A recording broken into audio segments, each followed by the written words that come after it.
Welcome to another deep dive. Today we're going to be talking all about business English. Oh, yeah. You've sent me just a mountain of resources on these essential phrases, so Yeah, it's clear that you're looking to really refine your communication skills. absolutely. Now, this can be kind of a dry topic. Oh, yeah, for sure. I think that we can definitely extract some really valuable nuggets from Yeah. all this information, and you can walk away with some practical tips Oh, that you see, can use. absolutely. Right? I think people don't realize how much language matters in business. Yeah. We think about just getting our point across, Right. but it's so much more than that, right? It's Yeah. it's really about building trust, demonstrating professionalism. Mm-hmm. And really at the end of the day, you're influencing outcomes. Absolutely. It's easy to get lost in all these phrases and all these Well, different sections without really understanding the why behind them. yeah. And we've got sections here on everything from networking to negotiation. Mm. So let's just start with those initial greetings Okay. and networking phrases. And I'm curious, like those classic lines, Yeah. it's a pleasure to meet you. Right. Are those still effective, or do they come across as a bit outdated? Well, I mean, they're classics for a reason. Okay. And I think if you think about the psychology behind them, Okay. like a formal greeting, it does convey a sense of respect and professionalism Mm-hmm. right away, which is so important when you're making a first impression. Yeah. But, it's not enough to just have that memorized line. Right. So how do you make those initial interactions more genuine and more memorable? Well, it's about going beyond the script, Okay. so instead of just saying, I've heard great things about your work, Right. try connecting it to something specific. Okay. So you could say something like, I was really impressed with your company's recent campaign on Mm-hmm. whatever it was. Right. What were some of the biggest challenges you faced in developing that? That's a great tip. I love that because it shows you've done your homework. Yeah. You're genuinely interested, and I bet people are more likely to open up Oh, yeah. when they feel like you're truly engaged. Absolutely. And, when you ask those insightful questions, Yeah. you're not only gathering information, but you're building rapport Right. and really setting the stage for a much more meaningful connection. Absolutely. Okay, so we've nailed the first impression. Yeah. Let's move on to email because All right. I know I'm guilty of this overusing phrases like "I hope this email finds you well." Right, right. Do those really matter? They might seem a little formulaic, but they do serve a purpose. Okay. Especially with new contacts, Yeah. that little touch of formality does help to establish a professional tone Okay. and convey respect. Mm-hmm. It's kind of like setting the right tone for that whole conversation. Yeah, that's an interesting way to think about it. But I can also see how they could sound a bit robotic, especially in back and forth exchanges. You're right. It's all about context. Okay. So once you've established that rapport, you can be a bit less formal. Yeah. You could try variations like, I hope you're having a productive week, Mm, or even just jump straight into the content if it's a more casual exchange. right. So it's like having different tools in your communication toolbox Yeah, and choosing the right one for the job. exactly. Now, how about meetings? Okay. There's so many phrases in here for managing discussions. Hmm. Everything from let's get started to can we table this for now? Right. Like, do we really need all of these? Well, I think, if you think about the purpose of those phrases, Okay. they're not just about being polite. Right. They're really about keeping the meeting focused, Fine. respectful of everyone's time, Yeah. and ultimately productive. Yeah. Even something simple like let's get started Right. might seem obvious, but it signals that shift Okay. from informal chat to focused work. That's true. It sets the stage for a more productive discussion. Yeah. What about that phrase, tabling a discussion? Oh, yeah. I've never been quite sure how to use that effectively. So tabling a topic is a great way to acknowledge a point that's important, Okay. but maybe not relevant to the immediate discussion. Okay. So imagine a situation where someone brings up a valid point, Mm-hmm. but it's going to totally derail the meeting Yeah. if you dive into it right then. Yeah. You could say something like, that's a great point, and I'd love to discuss it further, Okay. but perhaps we can table it for now Okay. and schedule a separate meeting to explore it in detail. Oh, that's a much more diplomatic way to handle those situations Right. than I've used in the past. Yeah, I could see how that would help keep things on track without dismissing anyone's ideas. exactly. It shows respect for everyone's time, and it ensures that the meeting stays focused on achieving those objectives. Okay. Let's move on to making requests. Because it seems like there's a whole spectrum of politeness here. Yeah. From a direct, could you please, Yeah. to a more tentative, would it be possible to? Right. So when do you use which? Well, I think there is a nuance to each phrase. Okay. And, choosing the right one does depend on the context. Okay. Could you please is generally appropriate for straightforward requests. Uh-huh. Whereas would it be possible to Yeah. might be better for larger or more complex asks, Okay.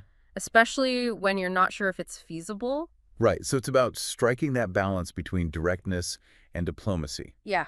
depending on the situation. Uh-huh. And I imagine the why behind the request is important too. Absolutely. Yeah. Instead of just saying, I need this report by tomorrow, Mm-hmm. try framing it in a way that highlights the benefits Okay. or the urgency. Okay. So you could say, would it be possible to have this report by tomorrow? Mm-hmm. It would really help me finalize the presentation for the client meeting on Friday. Right. So by explaining the reason behind the request, you're much more likely to get a positive response. Absolutely. It's about collaboration, not just barking orders. Exactly. Now, how about those dreaded feedback conversations? Oh, yeah. They can be so awkward. They can be tricky. Do these phrases, I appreciate your effort and here's a suggestion, Mm-hmm.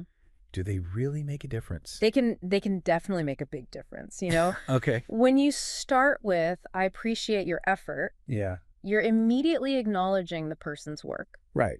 And you're creating a more receptive environment for that constructive feedback. It's like you're taking the sting out of the criticism Yeah. before you even get there. Exactly. But I still struggle with how to actually deliver the feedback itself. Okay. Sometimes it feels like I'm just picking apart someone's work. Well, that's where specificity is key. Okay. So instead of saying, this could be better, Right. try focusing on concrete examples. Mm-hmm. You could say, in this section, I felt like the data could be presented more visually. Maybe a chart or graph would help to highlight the key trends. Yeah, that's so much more helpful than just a vague suggestion. Exactly. And it shows you're paying attention to the details. Yeah, and you always want to try to frame feedback as an opportunity for growth.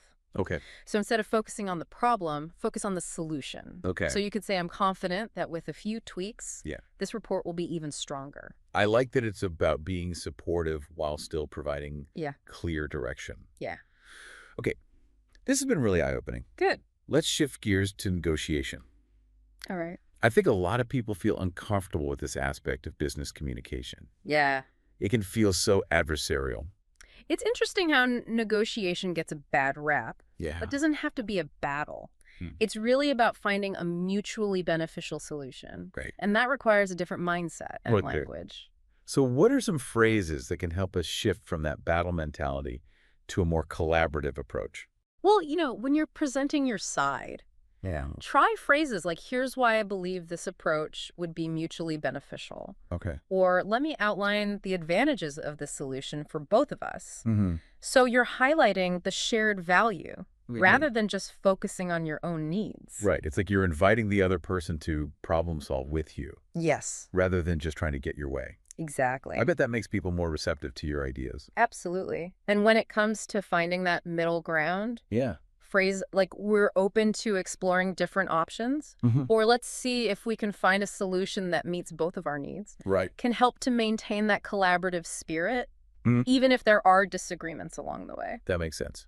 It's about signaling flexibility and a willingness to compromise Yeah, without sacrificing your goals. exactly. Now, one area I always find challenging is dealing with data and reports. Okay. I tend to stumble over the numbers, and I struggled to make the information engaging. That's a common challenge, but the right language can help you to transform that dry data into a compelling narrative. Okay. So instead of just reciting statistics, Right. try framing them in a way that highlights their significance. Okay. You could say something like, what's interesting here is that the data shows Yeah. a clear trend towards. So it's about providing context and interpretation. Exactly. You're not just throwing numbers at people. Yeah. You're helping them to understand what those numbers actually mean. Right. And remember, storytelling can be just as powerful Yeah. with data as it is with any other type of information. Okay. So you could say, if we look at this data over the past year, Uh-huh. it tells a story of, I love that it's about turning data into a story. Yeah. that people can connect with. Exactly. It's so much more effective than just a bunch of bullet points on a slide.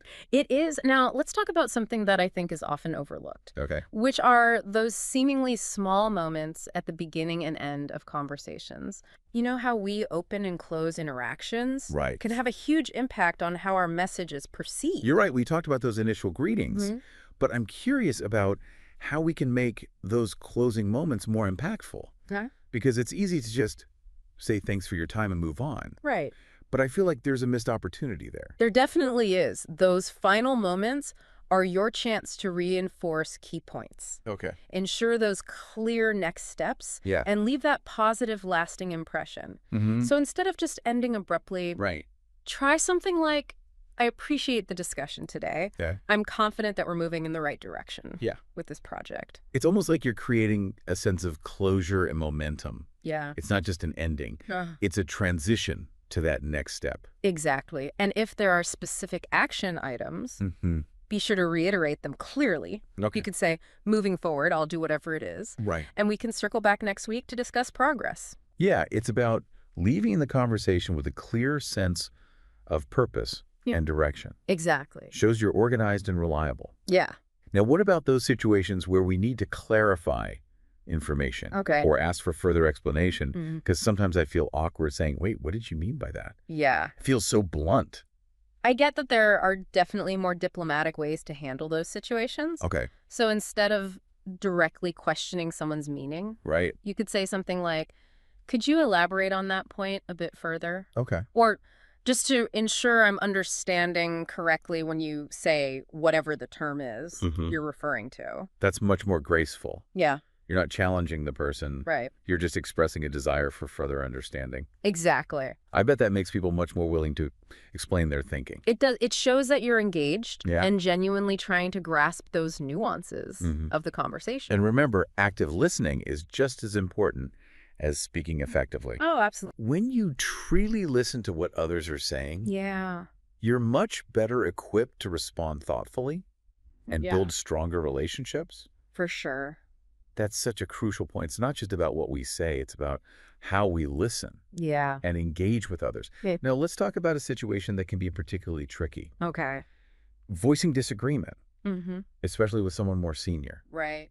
I always struggle with how to express my opinion Yeah. without coming across as disrespectful or insubordinate.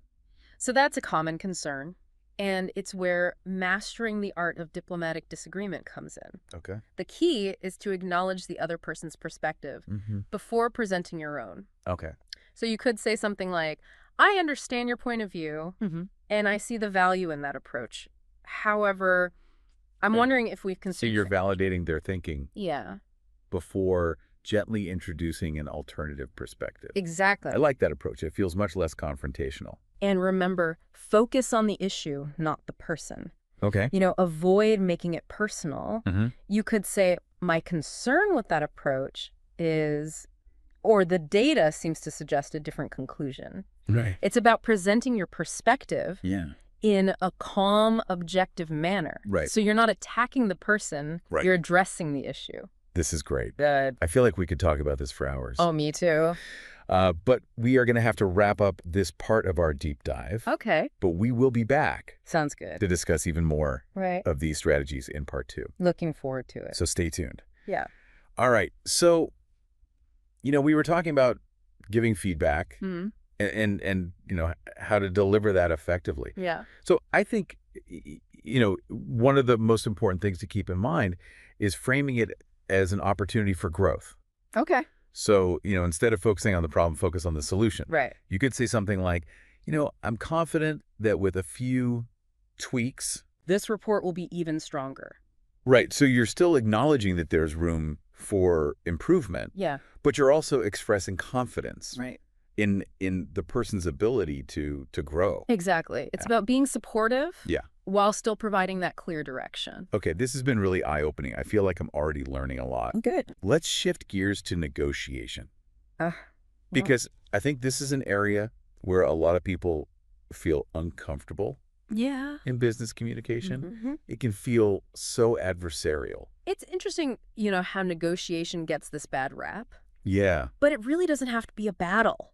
Right. It's about finding a mutually beneficial solution. Right. And I think that requires a different mindset Yeah. and language going into it. Uh-huh. So what are some phrases that can help us to shift from that battle mentality Okay. to a more collaborative approach? Well, when you're presenting your side, Yeah. Try phrases like, here's why I believe this approach would be mutually beneficial. Okay. Or let me outline the advantages of this solution for both of us. Okay, so it's about highlighting the shared value Yeah. rather than just focusing on your own needs. Exactly. And I imagine that makes people a lot more receptive to your ideas Absolutely. because it doesn't feel like you're just trying to get your way. Right. It feels more like a partnership. Exactly. Yeah. Now, what about when it comes to finding that middle ground? Okay. Because inevitably there are going to be some disagreements Yeah, for sure. along the way. Mm. How do we navigate that while still maintaining that collaborative spirit? Well, phrases like, we're open to exploring different options, Mm-hmm. or let's see if we can find a solution that meets both of our needs, Okay. can really help with that. So it's about signaling flexibility Yeah, and a willingness to compromise right. without sacrificing your goals. Exactly. Now, one area that I always find challenging is dealing with data and reports Okay. because I tend to stumble over the numbers. And I struggle to make the information engaging.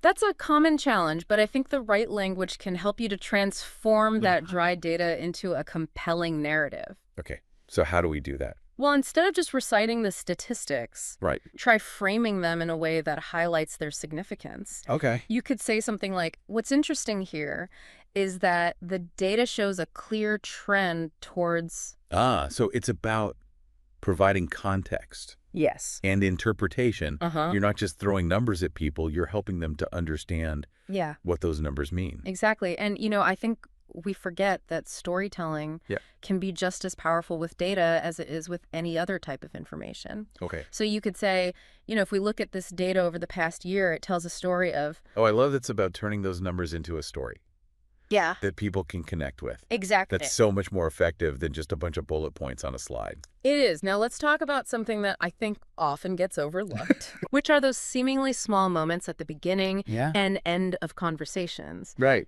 How we open and close those interactions Yeah. can have a huge impact on how our message is perceived. Absolutely. We talked about those initial greetings, Mm-hmm. but how can we make those closing moments more impactful? Okay. Because, it's so easy to just say thanks for your time Yes. and move on. Yeah. But I feel like we're missing an opportunity there. You are. Those final moments are your chance to reinforce those key points, Okay. ensure clear next steps, Uh-huh. and really leave a lasting impression. Okay. So instead of just ending abruptly, Right. try something like, I appreciate the discussion today. Mm-hmm. I'm confident that we're moving in the right direction with this project. Right. It creates a sense of closure, Yeah. but also momentum. Uh-huh. It's not just an ending. It's a transition to that next step. Exactly. And if there are specific action items, Yeah. be sure to reiterate them clearly. Yep. You could say, moving forward, I'll do whatever it is. Right. And we can circle back next week to discuss progress. Yeah. It shows that you're organized, you're reliable, Yeah, you're on top of things. exactly. Okay. Now, what about those situations where we need to clarify information Okay. or ask for further explanation? Mm-hmm. Because sometimes I feel awkward saying, Yeah. wait, what did you mean by that? Yeah, I get It that. just feels so blunt. There are definitely more diplomatic ways to handle those situations. Okay. Instead of directly questioning someone's meaning, Right. you could say something like, could you elaborate on that point a bit further? Okay. Or just to ensure I'm understanding correctly when you say whatever the term is Right. you're referring to. That's much more graceful. Yeah, You're not challenging the person. You're just expressing a desire for further understanding. exactly. And, I bet that makes people a lot more willing to explain their thinking. Absolutely. Because it shows that you're engaged. Yeah. You're genuinely trying to grasp those nuances of the conversation. Right. And remember, active listening is just as important as Right. speaking effectively. It's crucial. When you truly listen to what others are saying, Yeah. you're so much better equipped to respond thoughtfully Uh-huh. and build stronger relationships. For sure. That's such a crucial point. It's not just about what we say. Uh-huh. It's about how we listen and engage with others. Absolutely. Now, let's talk about a situation that can be particularly tricky, Okay. voicing disagreement, Mm-hmm. especially with someone who's more senior than you. Right. I always struggle with how to express my opinion Yeah. without coming across as disrespectful Mm-hmm. or insubordinate. So that's a common concern, and this is where mastering the art of diplomatic disagreement comes in. Okay. The key is to acknowledge the other person's perspective before you present your own. Okay. So you could say something like, I understand your point of view, and I see the value in that approach. However, I'm wondering if we've considered... Right. So you're validating their thinking Yes, before gently introducing an alternative perspective. exactly. I like that approach. It feels Yeah. much less confrontational. And remember, focus on the issue, Okay. not the person. Mm-hmm. Avoid making it personal. Right. You could say, my concern with that approach is, Mm-hmm. or the data seems to suggest a different conclusion. Okay. So you're presenting your perspective Yeah. in a calm, objective manner. Right. You're not attacking the person. Mm-hmm. You're addressing the issue. We've covered so much ground already, from those essential phrases Yeah. to navigating tricky conversations. I Mhm. feel like I'm already a lot more confident about my business communication skills. Good. But I'm curious what else you have in store for us in this final segment. Okay.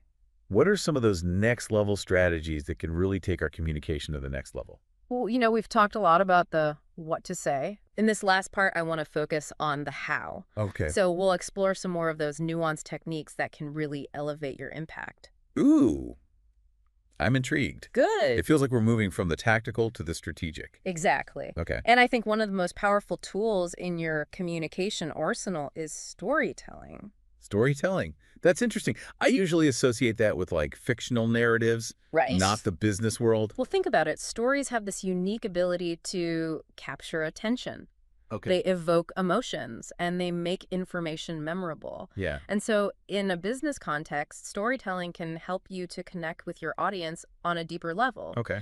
Whether you're pitching an idea, presenting data, Uh-huh. or even just building relationships. So instead of just stating facts and figures, Yeah, we should be trying to weave them into a more compelling narrative. exactly. Okay. I can see how that could be really effective. For example, imagine you're presenting a new product. Instead of just listing the features, you could share a story about a customer Right. who is struggling with a problem Yeah. and how your product provided a solution. Okay. And suddenly those features become a lot more relevant and engaging. Because they're tied to a real world experience. Exactly. It's Yeah. about making that information human and relatable. Mhm. It's not just about the product. Yeah. It's about the impact it has on people's lives. That makes so much sense. And don't underestimate the power of vulnerability. Okay. Sharing your own experiences even briefly Mhm. can make you much more relatable Yeah. and build trust with your audience. Right. People connect with authenticity. Absolutely. Okay. So it's about finding those human connection points Yeah. within the business context. Mm. Now, beyond storytelling, what are some other aspects of communication that we should be mindful of? Well, we can't talk about effective communication without mentioning nonverbal cues. Right. Body language, Yeah. tone of voice, eye contact. All of it.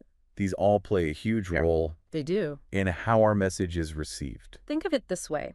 Your words convey the content of your message, Okay. but your nonverbal cues communicate the intent and emotion behind it. So even if we're using all the right phrases, if our body language is sending a contradictory message, Yeah, it's going to be ineffective. exactly. Imagine you're giving a presentation Okay. and you're saying all the right things, Mm-hmm. but you're hunched over, avoiding eye contact and speaking in a monotone. Right. No matter how compelling your words are, Yeah. your audience is going to pick up on that lack of confidence. That's a great point. So it's really important to be intentional about your nonverbal communication. Okay. So how can we do that? Well, it starts with self-awareness. Okay. So pay attention to your posture, your Right. tone of voice, your facial expressions. Okay. Make sure that they're aligned with the message you're trying to convey. Right. So if you want to project confidence, Yeah. stand up straight, make eye contact, Uh-huh. use gestures to emphasize key points. If you want to convey empathy, Mm-hmm. lean in, use a softer tone of voice. Make sure your facial expressions are reflecting understanding. So it's really about being mindful and purposeful, Yeah. not just letting our nonverbal cues happen on autopilot. Exactly. And remember, nonverbal communication can vary across cultures. Oh, that's a good point. So what might be considered polite in one culture Right. could be perceived as rude or aggressive in another. That's so important to keep in mind, especially as the business world becomes increasingly globalized. Absolutely. We need to be sensitive to those cultural nuances. Which brings us to our final point, Okay. adapting your communication style Okay. to different cultures and contexts. This feels particularly relevant Yeah. in today's interconnected world. Mm-hmm. So what are some key considerations when communicating across cultures? Well, first and foremost, do your research. Okay. Before interacting with people from different cultures, Mm-hmm. take some time to learn about their communication norms. Are they more direct or indirect in their communication style? Yeah. What are their expectations around formality and hierarchy? Okay. These are all important factors to consider. So something that might be considered telling it like it is Yeah. in one culture Right. could be perceived as disrespectful in another.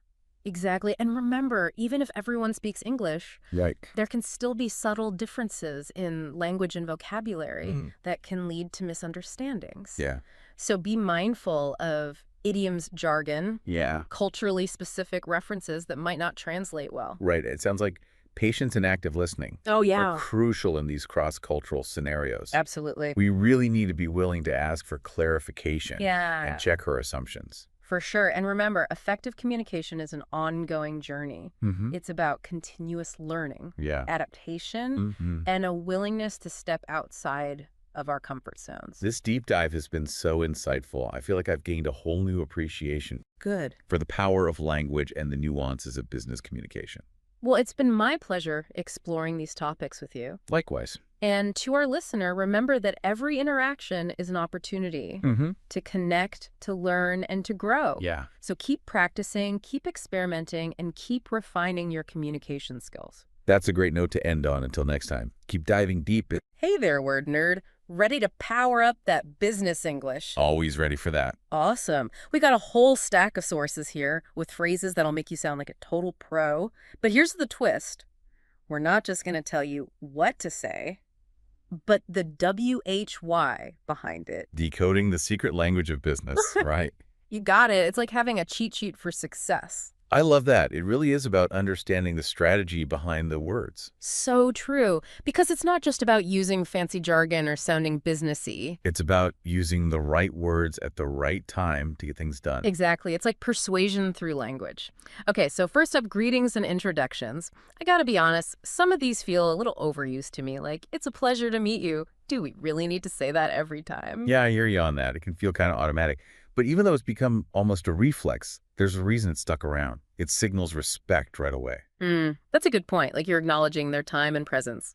Exactly. It sets a positive tone from the get-go.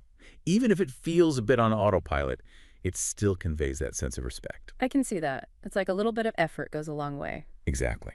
Now, of course, you can adjust the level of formality depending on the situation. Some of our sources mention, "Good morning, afternoon, it's a pleasure to meet you."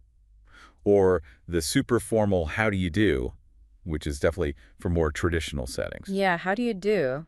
Can sound a little stiff in some situations. What about when it's more casual? Right. Then you can definitely relax a bit. Something like, "Hi, nice to meet you," or "Hello, how's it going?" works well, especially if you're connecting with peers or in a less hierarchical environment. Got it. So introductions check. Now let's talk about meetings. One phrase that stood out to me was, "Shall we begin?" It seems so simple, but I feel like there's more to it. Absolutely. On the surface, it's just a polite way to kick things off. But you're also subtly taking the lead, guiding the flow without being pushy. It's like a gentle nudge to get everyone on the same page. Right. It encourages participation, but keeps things moving forward. And speaking of that, our sources emphasize setting a clear agenda right at the start. Phrases like, "Today, we'll focus on," or "The main objectives for this meeting are," help keep everyone focused. Totally. There's nothing worse than that feeling halfway through a meeting where you're like, wait, what are we even talking about here? Oh, I know that feeling. You can get so off track so quickly. Exactly. So clear agendas are key. And then once you're into the discussion, what are some ways to encourage people to speak up? For sure. Things like, "What's your opinion on this?" or "Do you have any suggestions?" Those open the floor for input and ensure everyone feels heard. Right. It's about creating that open dialogue. But eventually, you need to wrap things up, right? Yep. And that's where summarizing comes in handy. So phrases like, "To recap, we've agreed on," or "In summary, the key points are." That way, Everyone's clear on what's been decided. It's like tying a neat little bow on the meeting so everyone knows what happens next. Exactly. Okay, so we've tackled meetings. But what about emails? We all spend so much time in our inboxes. Don't even get me started on emails. Yeah. There's one phrase I gotta ask about. I hope this email finds you well. I see it everywhere. Is it really necessary?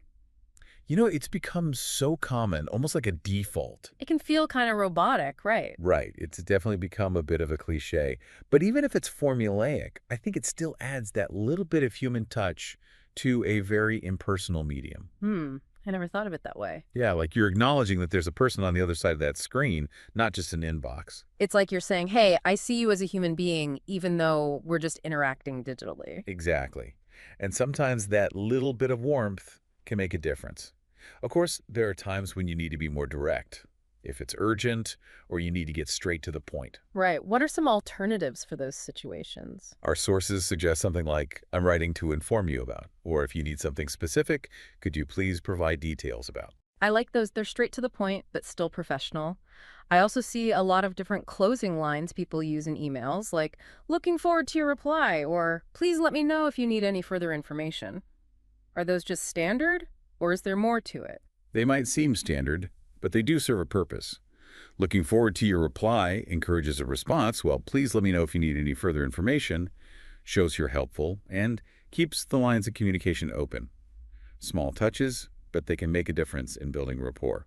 Okay, so even in emails, it's about those subtle cues that build relationships. Now, what about when you need to disagree with someone? How do you navigate that without things getting tense? That's where diplomacy comes in. And one phrase that's super helpful is, I see your point, but. Ooh, I like that. It's like you're acknowledging their perspective before presenting your own. Makes you seem more reasonable. Exactly. It's about framing. You're not just jumping into a counter-argument, but showing you've considered their viewpoint. It can really help de-escalate potential tension. So it's not about avoiding disagreement, but approaching it with tact. Right. There are other phrases that do something similar too, like, that's an interesting perspective, but, or, while I understand your concerns, those all work to kind of soften the blow and keep things constructive. But what if you need to propose an alternative? Yeah, how do you do that without dismissing the other person's ideas? Phrases like, have you considered? Or what if we tried? Work well for that.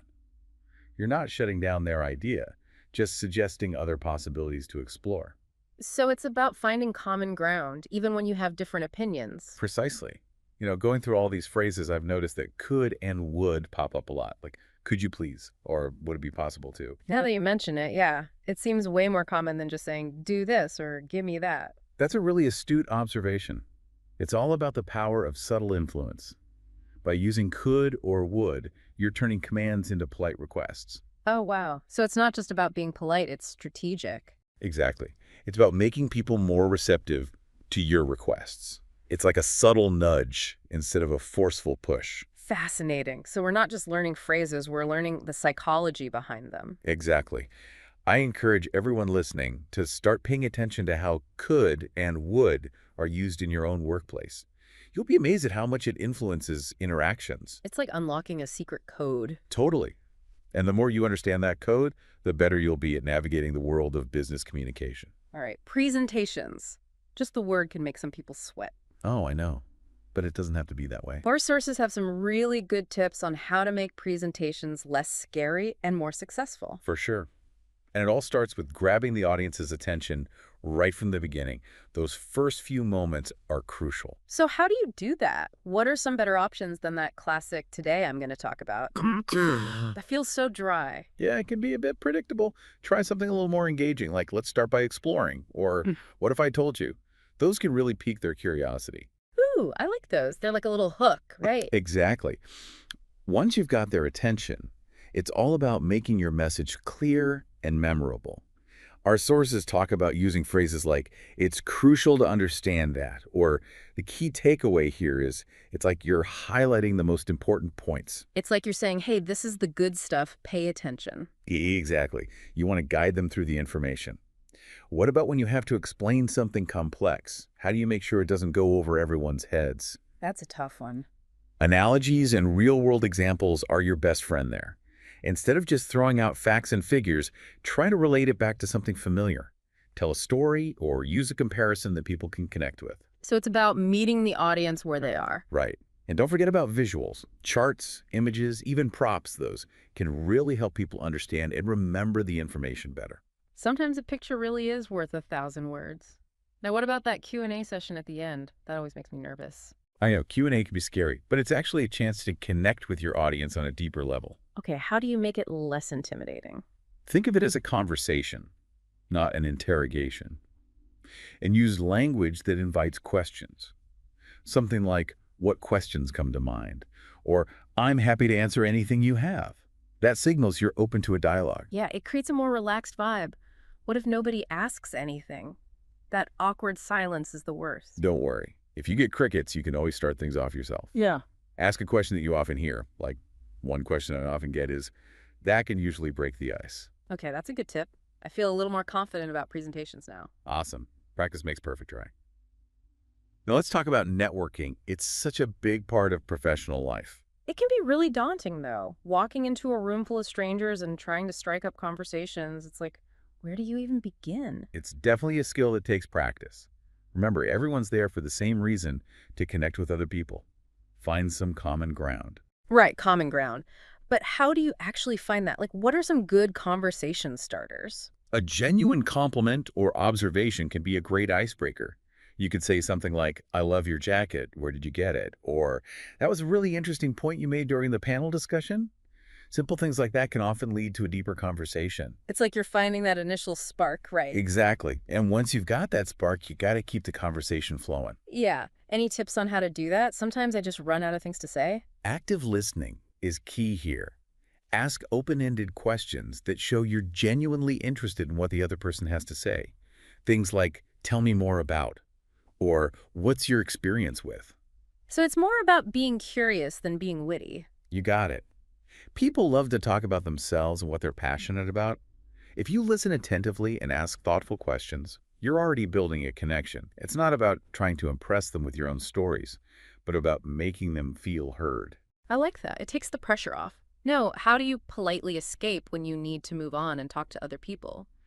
It feels rude to just cut someone off. You're right, you don't want to be abrupt. Try something like, it was a pleasure meeting you. I'd love to continue this conversation another time. Or, I need to grab a drink, but I really enjoyed chatting with you. Those are good. You're acknowledging the conversation, but also signaling that you need to move on. Okay, so we've covered a lot of positive stuff, building rapport, making connections. But what about when things go wrong? Like when there's a misunderstanding or you need to deliver bad news? Yeah, those situations can be tough. It feels like one wrong word can make things so much worse. Definitely. Communication is even more important when things are difficult. Clear and concise is key. Don't sugarcoat or beat around the bush. It just leads to more confusion. So honesty is the best policy, even when it's hard. But how do you deliver bad news without sounding like a jerk? Empathy. Acknowledge how the other person might be feeling. Phrases like, I understand this is disappointing news, or I know this is not what you wanted to hear, can make a big difference. So you're showing that you understand their perspective. Right. You're acknowledging the impact it has on them. And even when you're giving difficult feedback, try to focus on the situation, not the person.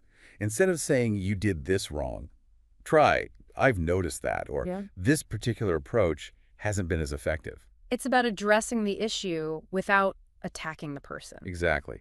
And when you're dealing with complaints or tough questions, staying calm and professional is super important. It's so easy to get defensive when you feel like you're being criticized. I know, it's a natural reaction. Mm.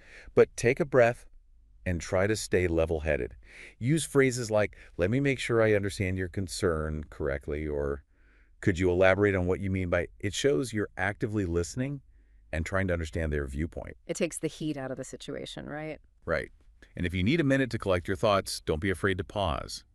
Sometimes saying, let me think about that for a moment, is better than blurting out something you'll regret later. Sometimes silence is golden. Now, what about those times when you need to stand up for yourself or push back on something you don't agree with? That's where assertiveness comes in. You need to be able to express your needs and opinions clearly and confidently without being aggressive. It's like finding that sweet spot between being strong and being respectful. Right. One thing that can really help is using I statements. Instead of saying you're wrong, try I see things differently, or I have a different perspective on this. It takes a focus off of blaming and just states your own view. That's interesting. It feels less confrontational. Exactly. It's about owning your perspective without dismissing theirs. If you disagree with a decision, you can say, while I respect that decision, I have some concerns. Mm. Or, I'm not sure that's the best approach. It's direct but not disrespectful. Exactly. And then there's negotiation. Whether it's about salary, deadlines, or contract terms, clear communication is super important. Negotiation is a whole other ballgame. It is. One of the most useful phrases you can use in negotiation is, what would it take to? It opens up a dialogue and encourages the other person to think creatively about solutions. Like, instead of saying, I need a higher salary, you could say, what would it take for me to reach a salary of desired amount? Oh, that's clever. You're not making demands, you're inviting them to problem solve with you. Exactly. It's about finding a solution that works for both sides. And when you need to make a concession, phrases like, I'm willing to concession if you're willing to counter-concession can help you find that win-win. It's about compromise, really. Exactly. Negotiation shouldn't be about one person winning and the other losing. It's about finding common ground and creating value for both parties. And speaking of creating value, let's move on to something that often gets overlooked. Expressing appreciation. Yeah, expressing appreciation. It seems like such a small thing, but It can make a huge difference. totally. Like in a busy work environment, it's easy to forget to just, Acknowledge the people around you. right, and Mhm. show that you value their... Contributions. Exactly. So how do we go beyond just a quick thank you and make it more, Meaningful. yeah, what are some tips for that? Be specific. Don't just say thanks for your help. Yeah. Tell them exactly what you appreciated. Like, I really appreciate you taking the time to explain that to me. It really helped. Or, Right. your attention to detail on this project was amazing. It made the final product so much better. So instead of just a general thank you, Call out what impressed you. yeah, make it personal. And, a handwritten note or even a thoughtful email can go a long way. Oh, yeah. Especially in today's world where everything's so digital. A handwritten note really stands out. It shows you put in that extra effort. Okay, shifting gears a bit, our sources talk about how important cultural awareness is in business communication. Oh, absolutely. It's more important now than ever with such a globalized world. What's considered polite in one culture could be totally inappropriate in another. That's a good point. I hadn't really considered that before. So what are some things to keep in mind when communicating across cultures? Well, first of all, do your homework. Learn about the customs and communication styles of the people you're interacting with. Some cultures are very direct, others prefer a more subtle approach. So you have to adapt your style to... Specific context. Yeah, makes sense. And pay attention to nonverbal cues too. Eye contact, gestures, even personal space. Those can all vary widely. Wow, so there's like a whole other language happening beyond the words themselves. Exactly. It's fascinating, right? The more you understand those subtle cues, the better you'll be at building relationships across cultures. It's all about being mindful and respectful. Okay, so before we wrap up this deep dive, I've been thinking we've covered a lot of specific phrases and techniques, but is there like a bigger takeaway here? What's the key to really mastering the art of business communication? That's a great question. I think ultimately it comes down to intention, authenticity, and adaptability. Those are good ones. It's about understanding your audience, choosing your words carefully, and being flexible enough to adjust your message based on the situation. It's like we're all conductors using language to create an impact. I love that analogy. It's so true. It's like an art form that you can keep refining and getting better at. That's a great way to put it. Well, on that note, I think it's time to wrap up this deep dive. We've covered a lot of ground today, from greetings to negotiations, presentations, and even a bit of cross-cultural communication. It's been a blast. And for our listener out there, remember, clear communication is a powerful tool. Master it and you'll go far. You got this. We're cheering you on. Welcome to our deep dive today. And we're going to be tackling business English. We're really excited about this one. We've got a guide here that you sent us. Right. And it's full of practical phrases. It is. But I really want to sort of extract the most valuable nuggets for our listeners so they can For sure. really use this stuff and not be intimidated by it. Yeah.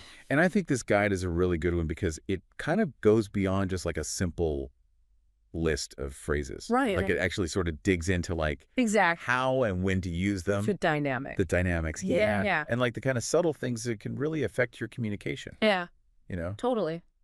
And that's what we want to do today. Like this guide covers a huge range from like networking events Yeah. all the way to like Tricky conversations, tricky conversations and like which we all have to have sometimes. for sure. So we're going to look at email etiquette. We're going to look at meetings. We're going to look at presentation. Yeah, presentations. So let's just dive right in. Okay, let's do it. Let's start with first impressions. Yeah. And this guide kicks off with professional greetings and networking. And I gotta admit, sometimes I feel like I get in a rut. I just say, nice to meet you. Oh, yeah. To everybody. Yeah, we've all been there. Yeah. So what's a better way to do that? So the guide actually suggests, instead of just saying nice to meet you, Right. to, really personalize it No. to the person that you're speaking to. Right. So, for example, like, imagine you're at this networking event Okay. and you want to connect with somebody Yeah. who's been talking about, like, renewable energy initiatives on LinkedIn, Mm-hmm. and you've been following them. Right. So instead of nice to meet you, you could say, like, I've been following your updates on LinkedIn about your renewable energy initiative. That's so much better. See what I mean? It's like Yeah. a subtle tweak, but it shows It shows that you're actually interested. that you're interested. You've done your homework. Right. You're engaged with their work. Like you're not just saying the same thing to everybody. Exactly. And you're coming to the table Yeah. with something you know more. Yes. That's great. Okay, so we've nailed the greeting. Okay. Now how about those all-important emails? Oh, emails. Oh my gosh. A minefield. I sometimes stare at a blank screen just trying to figure out Sure. the right tone. Absolutely. It can be tough. How do we get that right? So this guide really breaks down the key elements Uh-huh. of professional email communication. Uh-huh. And it really stresses, clarity, being concise, and of course, impeccable etiquette. Of course. And one thing they really emphasize is professional openings and closings, Okay. polite requests, and avoiding ambiguity. Mm, You don't want to leave things open to interpretation. right. I noticed that they actually provided like a sample email in the guide. It starts with, I hope this email finds you well. Right.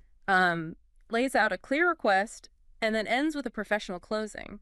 Right. Do you find these like templates helpful or can they be a little robotic? That's a great question. I think that templates can be helpful starting points, Yeah. especially if you're feeling a little stuck. Uh-huh. But I think the real key is understanding the underlying principles. Okay. Okay. It's about respecting the recipient's time by being direct and to the point, Right. using polite language Right. and proofreading carefully Of course. to avoid those embarrassing typos Yes. that can really undermine your credibility. Yeah, totally. So it's not so much memorizing Yeah. a specific formula, Exactly. but it's internalizing those principles. The principles, yeah. Oh, Professionalism professionalism. and respect. Yes, exactly. And I think with email, Yeah. that's especially important. Yeah. It is. And because you don't have those nonverbal cues That's right. you have in person. Yeah. So it's really important to It's all about the words again. get the words right. Right. So, a well-crafted email can really convey competence It can absolutely. and build rapport, Yeah. Yeah. It can really influence how the recipient perceives you. for sure. Oh. So we've tackled greetings. Okay. We've tackled emails. What happens when we step into that meeting room? The meeting room Oh, where it all happens. this is where I feel like things can get really Oh, yeah. interesting and sometimes chaotic. Yeah. So That's where the communication skills are really put to the test. totally. So the guide has a whole section on conducting meetings, Right. and it jumps right into phrases that help manage discussion. Okay. Like opening with, let's get started with today's agenda. Right. I have to admit, I sometimes struggle to keep meetings on track. Oh, sure. What are some other phrases that you find helpful? So I think the guide emphasizes the importance of encouraging participation, Yeah. but while also kind of maintaining control Right. of the flow. Uh-huh. And phrases like, does anybody have any updates to share before we move on? Oh, that's good. Or, to summarize, we've agreed on the following action items. I like that the Patty can be really, really effective. It's that balance between, yeah, it is a balance, being assertive, but also inclusive. Yes, exactly. Right. And I noticed that they also mention body language and tone of voice. Absolutely. Yeah. I mean, even the most polished phrases Right. can fall flat if your nonverbal communication Totally. doesn't align. Uh-huh. Think about it. Mhm. You know, a meeting chair who opens with, "Good morning, everyone. Right? Let's get started with today's agenda." Our first item is reviewing last week's performance. Okay. Is going to command more attention and respect Yeah. if they project confidence Right. through their posture, Uh-huh. eye contact, and vocal tone. It's a complete package. It is the complete package. So it's pores, Yeah. words delivery, nonverbal cues. It all works together. It's like those CEOs that can just command a room with like, do, 2 words. They get it. They get it. Okay, so we've tackled greetings, Okay. emails, meetings. There's one communication challenge that I think fills a lot of us with dread, What's that? and that's presentations. Presentations. They can be scary, It's so scary. but they're also a really incredible opportunity Okay, I like that. to share your ideas, Okay. persuade your audience, Uh-huh. showcase your expertise. Okay, I'm liking this. So tell me what the guide says about presentations. So the guide really highlights these phrases Okay. that can help you kind of like structure a presentation, Uh-huh. engage your audience, Okay. and emphasize those key takeaways. Yeah. What are some of the gems that you found?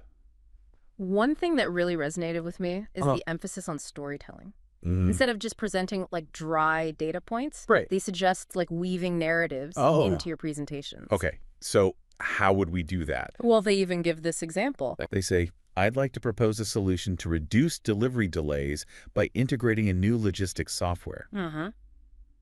The key advantage here is faster response times to customer demands." I like that.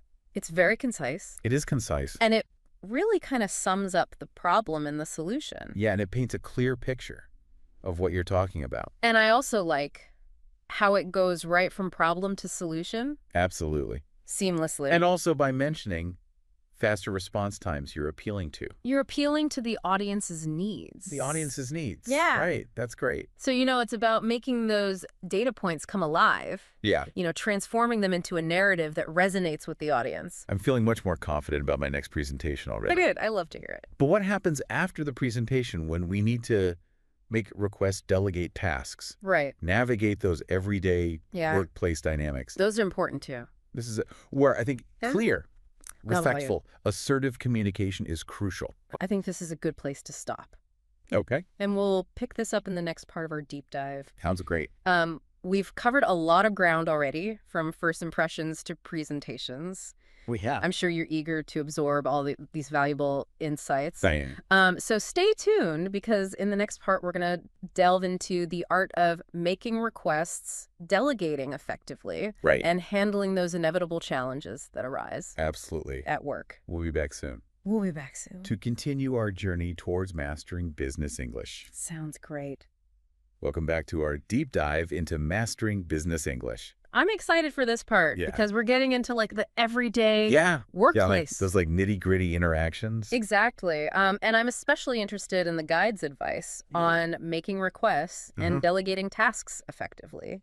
Yeah. I'll admit I sometimes struggle with Sure. finding that sweet spot between being too passive Yeah. and sounding too demanding. It's a delicate balance for sure, but this guide has some really practical phrases Okay. that I think can help you strike that right tone. Yeah. Like, for example, Okay. instead of saying, can you get this done by Friday? Right. Try something like, could you take charge of compiling the data for the sales report? Let's aim to finalize it by Thursday. Oh, I like that. Because it's still direct. It's direct. It doesn't feel as It's more collaborative. demanding. Yeah. It is more collaborative. Yeah. Like you're inviting them to take ownership. Exactly. It's not just like, Yeah. do this. Yeah. Right. And I also like how you gave a specific deadline. Right. You're setting those clear expectations. Yeah. Without being overly controlling. The guide also emphasizes following up, Yes. On- Following up is key. delegated tasks. That's something I'm working on. I yeah. sometimes feel like feel. if I follow up, I'm like micromanaging. Like you're micromanaging. Yeah. Yeah. But I think it's important to think of it this way. Following up is not about micromanaging. It's about showing that you're invested in the project's success, Oh, okay. and that you're available to provide support. Dish it. Instead of like, Oprah call, looking over their shoulder. Right. They can be like, hey, how are things going with the marketing plan? Do you need any support from me? Exactly. It just shows that you're engaged Okay. without being overbearing. I like that. Okay, now what about when things don't go as planned? Because that happens. It always happens. All the time. The guide mentions handling challenges and difficult conversations.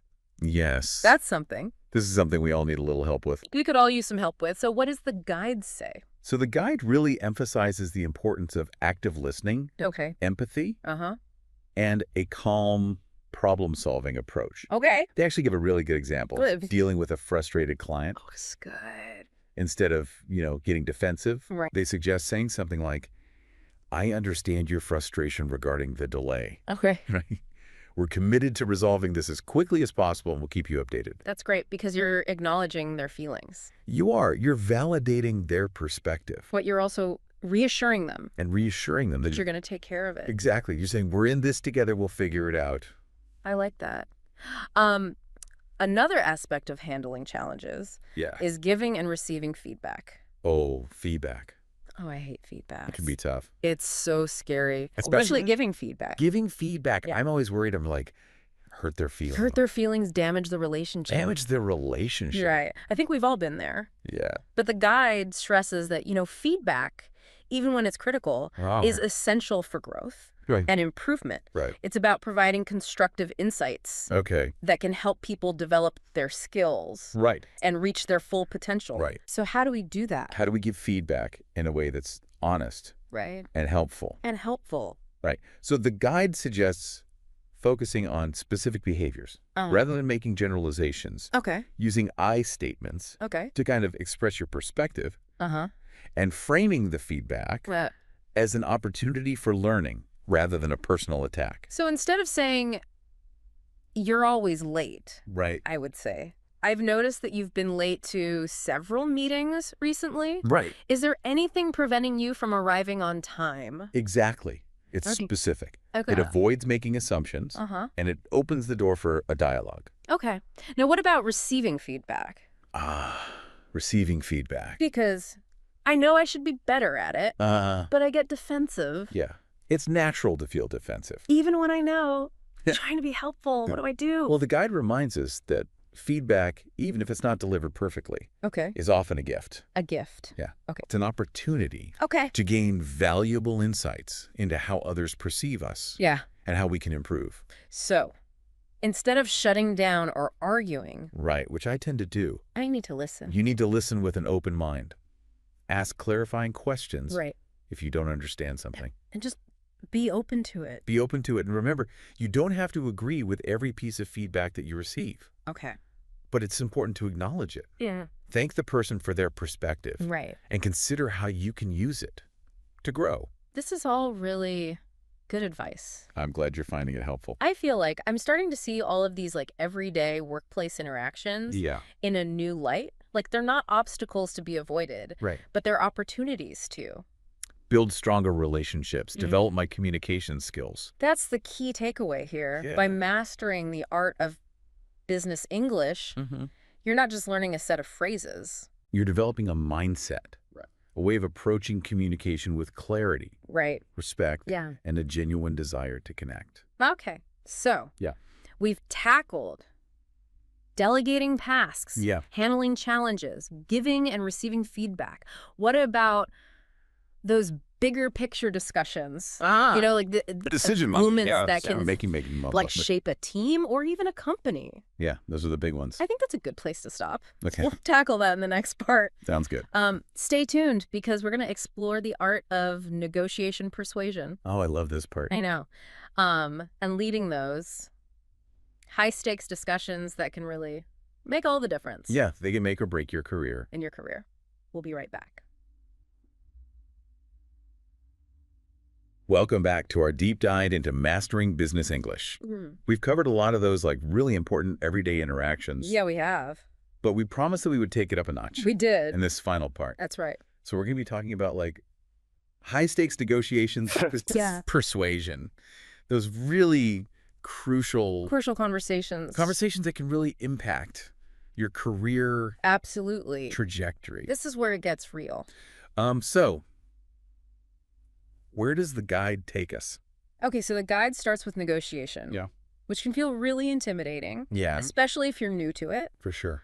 But it really emphasizes this collaborative approach, Okay. finding that win-win solution. Yeah. Phrases like, we're both striving for a mutually beneficial agreement, Uh-huh. or could you consider revising this term to better align with both our objectives? Oh, that's so much better than like Than being like, give me what I want. you're wrong. Right, exactly. Yeah. My way or the highway. And it subtly positions you as someone who's solution-oriented. Yes. Not just focused on getting your way. Right. Okay. The guide also touches on Yes. cultural considerations Yeah. in negotiations. This is so important, Oh, it's huge. especially in today's globalized world. Globalized world, yeah. I remember one time I was working on a project Uh-huh. with a team in Japan, Okay. and I almost derailed the whole thing Oh, no. because of my communication style. Really? I was very direct, and it you're- was not received well. Yeah. Different cultures have different communication norms. Right. What might be considered assertive in one culture Right. could be perceived as aggressive in another. Totally. So it's really important to be mindful of that. So what kind of advice does the guide offer for navigating those cultural nuances? Okay, so the guide emphasizes doing your research, Uh-huh. being aware of those potential cultural differences, Right. and adapting your communication style accordingly.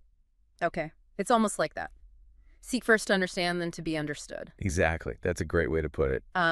Okay, so moving beyond negotiation, Okay. the guide also talks about persuasion. Yes. And this isn't about trickery. This is Nah. about... This is about presenting your ideas Yeah. in a way that Yeah. resonates Yeah. with your audience. So this is where those presentation skills come in. So this is where it all comes together. Right. But it's not just about standing on a stage. Right. This is about This is about everyday life. everyday life. Like, how do I persuade my team How do you get buy-in get buy-in? for your ideas? Yeah. So the guide emphasizes tailoring your language to your audience. Okay. So how would we do that? Okay, so like, for example, if you're presenting to executives, Mm-hmm. you might focus on high-level outcomes and ROI. Okay. If you're talking to a more technical team, Uh-huh. you might use more detailed explanations and data Okay. to support your points. So it's about really understanding And your audience. your audience and what makes them tick. Makes them tickle like that. Okay. So all of this kind of leads up to what I think is like the most crucial aspect Okay. of business English, Right. which is leading those effective decision-making discussions. Yes, because that's I see. where, like, The rubber meets the road. that's where the team comes together. Weighs the options Mm-hmm. and charts a course forward. It can go off the rails so easily. Oh, it can, Yeah. especially without a skilled facilitator. So what can we do to make sure that doesn't happen? So the guide emphasizes creating a space where everyone feels heard and respected, Okay. even if there are like strong opinions Uh-huh. or disagreements. Of course. Phrases like, let's hear from everyone on this, Right. or I appreciate your perspective, even though I see it differently, I like that. can really help foster Yeah. a more inclusive and productive discussion. So it's about encouraging open dialogue, Yes. but also keeping things moving toward a decision. Keeping it focused, exactly. Yeah. And when it's time to make that decision, Yes. phrases like, Mhm. after careful consideration, we've decided to, Right. or the team consensus is to, I like that. can really help project that sense of unity and clarity. It's almost like you're acknowledging the process, Yes. but you're also like, Presenting a united front. right. And that brings us to like the final point. Okay. The guide really emphasizes, and that's expressing appreciation Appreciation. and gratitude. Oh, this is so important. It's so easy to just get caught up in the day-to-day Right. and forget to do that. Absolutely. So what are some ways that we can express appreciation that go beyond just Beyond the quick thank you. a thank you? Right. So the guide suggests being specific Okay. and recognizing that individual's unique contribution. Okay. Instead of just saying like, good job, Uh-huh. try something like, your insights on the marketing campaign were incredibly helpful. Oh, I like that. Or, I really appreciate you going above and beyond to meet that deadline. It's like you're really acknowledging Yeah. what they did. Yes, exactly. You're not just giving like a generic Yeah. pat on the back. Those little things can make such a big difference. You can. And it's not just about making people feel good. Right. It's about fostering that culture of recognition Yes. and appreciation. So we've covered a lot of ground We have. in this deep dive, from first impressions to high-stakes negotiations It's been quite a journey. to expressing appreciation. What's the key takeaway here? So I think the key takeaway is that mastering business English isn't about memorizing a bunch of robotic phrases. Right. It's about understanding those principles of effective communication, Right. clarity, respect, authenticity, Where? a genuine desire to connect, Yes. And applying those principles to every interaction. big or small. It's about building relationships, navigating challenges, Yeah. achieving shared goals. You got it. And I think most importantly, it's about bringing your authentic self to the table. That's when you really connect with Yeah. people and make a lasting impact. Thank you so much for sharing your expertise with us today. Oh, it's been my pleasure. This deep dive has been amazing. We hope that you've enjoyed it and that you feel empowered to take your business English skills to the next level. Absolutely. And to our listeners, keep learning, keep growing, Yeah. and keep those conversations flowing.